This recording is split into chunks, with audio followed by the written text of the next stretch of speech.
আসসালামু আলাইকুম ওয়া রাহমাতুল্লাহি ওয়া বারাকাতুহু। আশা করি সবাই ভালো আছেন। বৃষ্টি, ঠিক আছে, এখন আকাশ প্রতিদিনই বৃষ্টি হচ্ছে। তা আমাদের এখানে কি হচ্ছে, এই যে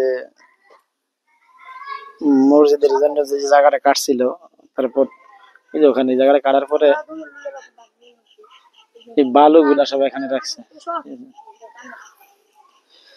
রাখার পরে এখন কি হলো, এই যে বৃষ্টি আসলে এদিক দিয়ে ভাঙ্গা ছিল একদম, ওই যে টয়লেট সব ভাঙ্গে যায়। এই জন্য আজকে আমরা এদিক দিয়ে একটা ড্রেন দেওয়ার চিন্তা ভাবনা করছি। ড্রেন প্লাস এখানে যদি একটা বড় করে ড্রেন করি, তারপরে মাঝে দিয়ে যদি একটু পাইপ দিয়ে দিই, তাহলে মনে হয় পানি গুলা এদিক দিয়ে পাইপের ভিতর দিয়ে ওই যে একবার ইয়ে যাবো, খালে চলে যাবো। এই হিসাবে আমরা বাচ্চা কাচ্চা দিয়ে কাজ স্টার্ট করছি আর কি।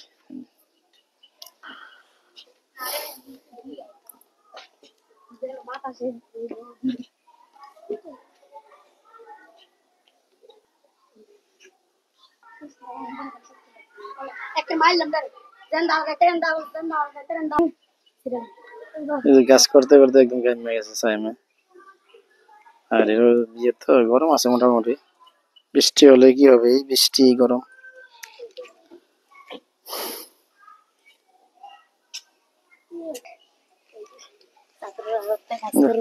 হ্যাঁ, তোর মায়ের দেখবো, এই যে শুরু করে দিয়েছি, ঠিক আছে, কারণ ওরা একা করবে, আমরা বসে থাকবো, এটা হবে না, তা হবে না, তা হবে না।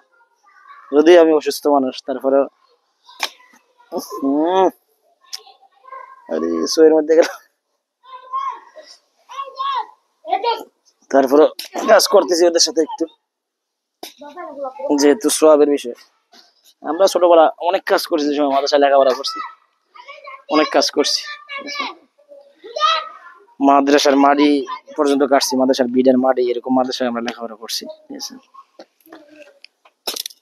এই জন্য ওদের সাথে ভাবলাম আমি একটু দৌড়ি, যদি কষ্ট হচ্ছে, গাম এক একজনের বের হয়ে গেছে।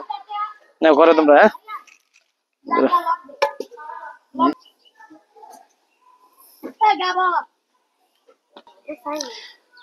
হ্যাঁ, এখানে বালু রাখছিল, মসজিদে বালুগুলো এখান থেকে ওখানে ফেলতেছি।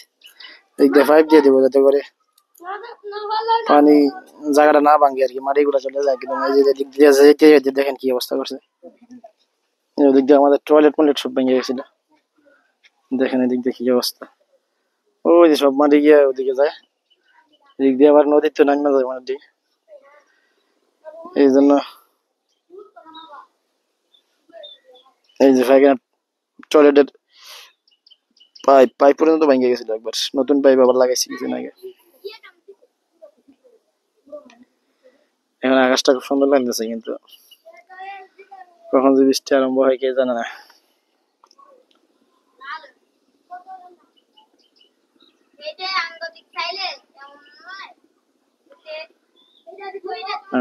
পানি বর্ষাকাল স্টার্ট হয়ে গেছে, হয়তো আর 1 মাস পরে মোটামুটি বর্ষাকাল হয়ে যাবে, এদিকে সব পানি ডুবে যাবে। যাই হোক, সবাই ভালো থাকবেন, সুস্থ থাকবেন, আল্লাহ তাআলা আপনাদের ভালো রাখুন। আর অবশ্যই ভালো লাগলে চ্যানেলটা অবশ্যই সাবস্ক্রাইব করবেন। আশা করি ভালো লাগবে ইনশাআল্লাহ। আসসালামু আলাইকুম ওয়া রাহমাতুল্লাহ।